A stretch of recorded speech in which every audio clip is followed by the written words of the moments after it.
The health of the global economy is issue number one at an annual gathering of thought leaders and decision makers in Nantucket, Massachusetts. The meeting is called the Nantucket Project, and some of the attendees shared their thoughts and opinions with Brian Sullivan.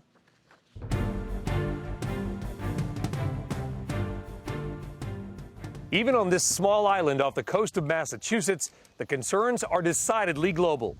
Here at the 5th annual Nantucket Project gathering of business, political, and creative leaders, the signs of a possible global slowdown dominate the economic conversation, with China and Germany square on the front page.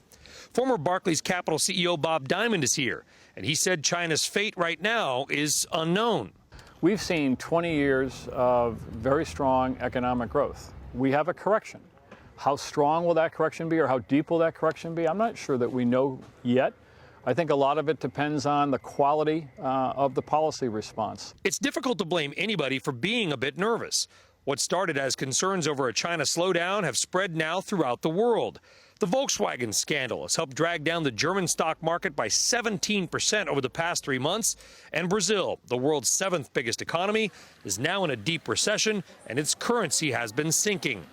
Starwood Capital's Barry Sternlicht, who has developed billions in real estate and hotel projects around the world for more than 25 years, says it is a confusing time even for the best investors. To me, it feels like we're standing on quicksand right now. There are smart people who are confused, and there are people who say this blip in China is nothing, China's rich, and equally smart people who say, this is the beginning of the end of the Chinese experiment because of the overinvestment in physical plant and that's not needed.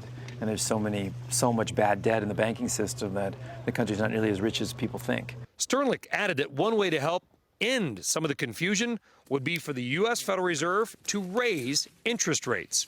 Keeping rates low actually is just creating such bubbles and such distortions and such bad behavior in the capital markets that it's time to raise the short end. I don't think the long end goes up that much. But we won't know if the Federal Reserve will heed that advice until late October or mid-December, when the Fed meets again. I'm Brian Sullivan for Nightly Business Report, Nantucket, Massachusetts.